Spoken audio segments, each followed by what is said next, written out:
Hello hi friends, welcome back to our channel Sahasra village vibes. ఈరోజు morning అయితే నేను నా ఓటుని యూజ్ చేసుకోవడం జరిగింది థర్డ్ పేజ్లో భాగంగా. అయితే మార్నింగ్ స్కూల్కి వచ్చాను, స్కూల్ ఇప్పుడే అయిపోయింది, కంప్లీట్ అయింది. అయితే ఈరోజు నేను ఒక టెంపుల్ని ఎక్స్ప్లోర్ చేయడానికి కేశంపేట మండల్ వేముల నర్బలో ఉన్నటువంటి శ్రీ శ్రీ వేణుగోపాల స్వామి జాతర అనేటువంటి జరుగుతుంది. ఆ టెంపుల్ని ఎక్స్ప్లోర్ చేయడానికి ఇప్పుడే స్కూల్ నుంచి ఫిట్ అయ్యి బయటికి వెళ్ళిపోతున్నాను. ఆన్ ద వేలో ఈరోజు మన వీడియో అనేటువంటి ఎక్స్ప్లోర్ చేయడం జరుగుతుంది. ఇది సహస్ర విలేజ్ వెబ్స్లో ఉంటుంది, ఒకసారి అందరూ చూడండి. Thank you everyone.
పూర్వంలో పిలిచిన వేణుగోపాల స్వామి సందర్భంలో గుడి ఆలయంలో మాత్రము మనసులో అనుకున్న కోరికలకు నెరవేర్చాలని ప్రజలకు ఆకాంక్షతో కూర్చిపోతారు. ప్రతి సంవత్సరంలో కొన్ని సంవత్సరాల గురించి వేణుగోపాల స్వామి కళ్యాణోత్సవము, రథోత్సవము, మండు తిరుగుట, చక్రతీర్థము, 5వ కార్యక్రమం బ్రహ్మాండంగా చేసుకుంటూ ముగించుకుంటూ కొన్ని సంవత్సరాలు చేసుకుంటూ వస్తున్నారు. ఈ కార్యక్రమం సందర్భంలో అందరూ భక్తులు రాజులు పాల్గొనాలని చెప్పని మనస్ఫూర్తిగా కోరుతున్నారు. ఓకే పంతులు, ఇది ఎప్పుడు జరుగుతుంది జాతర? డిసెంబర్ మంత్లోనా, జనవరిలో, ఎప్పుడు?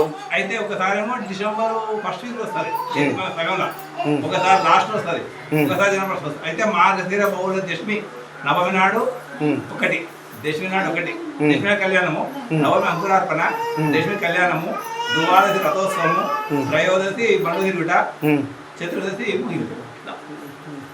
వేణుగోపాల స్వామి అంటే ఇక్కడికి వచ్చిన తర్వాత మన కోరికలు అన్ని నెరవేరుతాయి. అనుకున్న కోరికలు మాత్రం భక్తాదులకు ఏమనుకున్నా ధనధాన్యము, సంతానము, వ్యాపారాలు, మనసులో గ్రహబాధలకు అన్నిటికీ కూడా సందర్భంలో మనస్ఫూర్తిగా భక్తులు నమ్ముకున్న వాళ్ళకి మాత్రం ఎల్లవేళలా నీడలో ఉంటాడు గోపాల స్వామి.